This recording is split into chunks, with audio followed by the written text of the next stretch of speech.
Every time I think about her, it's like the same scene plays on repeat. I wake up and she's the first thing in my head.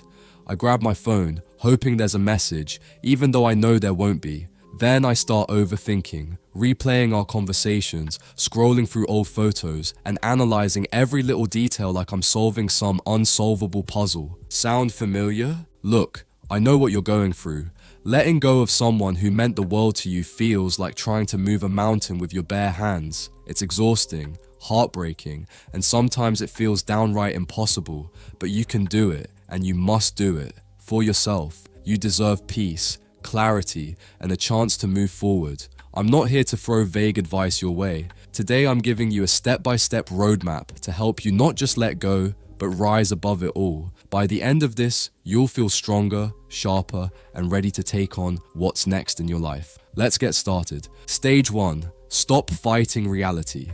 Let's start with the truth. Why are you holding on? Not the surface level reasons, but the ones buried deep in your heart. Is it because she made you feel whole? Is it because you're terrified that nobody else will ever see you the way she did? Or is it that letting go feels like admitting defeat, like all the time, energy, and love you invested was wasted? Here's what you need to understand. Most of the time, it's not her you're holding on to. It's the idea of her, the comfort, the validation, the routine. It's a version of her you've likely idealized. The reality, she's gone. Maybe she's moved on, or maybe she's just not capable of giving you the love you deserve. Either way, clinging to this illusion only keeps you trapped in a cycle of pain. Think about this. In ancient Japan, samurai warriors lived by the principle of wabi-sabi, finding beauty in impermanence and imperfection. They understood that nothing lasts forever, and by embracing that truth, they found peace. It's time for you to adopt that mindset. Acknowledge the cracks in your relationship, the things that didn't work, and the fact that it's over. Stop romanticizing the past. Write down what she brought to your life, the good, the bad, and the ugly. Was it genuine love or fleeting infatuation? Did she lift you up or drain your energy?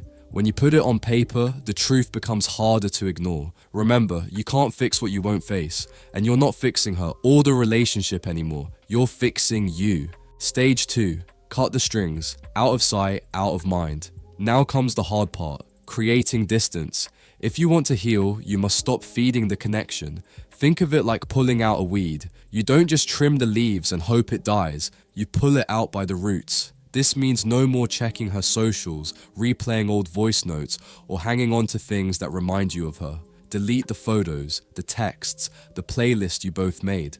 I know it's painful, but those things are keeping you stuck. If you're still visiting the places she loves or holding on to hope that you'll bump into her, you're sabotaging yourself. In the 1800s, during the American Civil War, General Ulysses S. Grant was known for his relentless strategy of moving forward, even when the odds seemed impossible. He didn't linger on past battles or waste time mourning lost ground. Instead, he focused on the next step. You need to adopt the same mindset. No backward glances, only forward motion. Replace the old triggers with new habits. Love going to that coffee shop because you used to go together?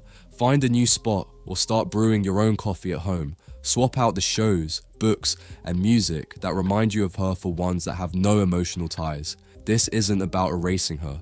It's about creating space for you to breathe and rebuild. And yes, it's going to hurt, but healing isn't about avoiding pain. It's about working through it.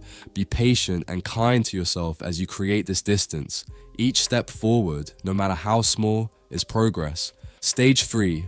Break free from the blame game. This is where things get exciting. Now that you've started to create distance, it's time to reclaim yourself. Who were you before her? What dreams, hobbies, or passions did you put on hold for the relationship? Now's your chance to rediscover them. Look to history for inspiration. After being exiled from Florence, Dante Alighieri poured his heartbreak and anger into creating the Divine Comedy, one of the greatest works of literature ever written. His pain became his fuel. What will you create or achieve in this chapter of your life? Start small but intentional. Maybe it's as simple as hitting the gym, learning to cook, or starting a journal. These are not just distractions, they're building blocks for a stronger, better version of you. Set goals and chase them relentlessly. Take that road trip, sign up for that class, or tackle that project you've been putting off. Also, surround yourself with people who uplift and inspire you. Spend time with friends and family who remind you of your worth, and don't fall into the trap of masking your pain with temporary fixes like partying, drinking, or casual flings. Those things might numb you momentarily, but they'll never fill the void. And here's a powerful exercise. Practice being alone, not lonely, alone. Sit in your own space with your own thoughts and learn to find peace there. The moment you can enjoy your own company without distraction is the moment you've won. You're not just letting go of her, you're letting go of the version of yourself that depended on her for happiness. Stage 4. Rebuild, redefine, rediscover. Now we're entering the exciting phase, rebuilding your life. Who were you before her? What dreams or hobbies did you set aside to make room for the relationship? It's time to bring those back. Here's a story for you. J.K. Rowling was at rock bottom after a breakup, job loss, and single parenthood. But instead of letting the pain define her, she channeled it into writing Harry Potter. Your story can be just as powerful. Start small. Pick one thing you've always wanted to do, learn a new skill, start a fitness routine, or travel somewhere new. These aren't just distractions, they're stepping stones to rediscovering who you are. So lastly, letting go isn't about forgetting her or erasing your memories. It's about rediscovering you. It's about reclaiming your energy, your peace, and your purpose. And yes, it's going to be hard, but every step you take away from the past is a step closer to a brighter, stronger future. Remember this, you're not alone in this journey.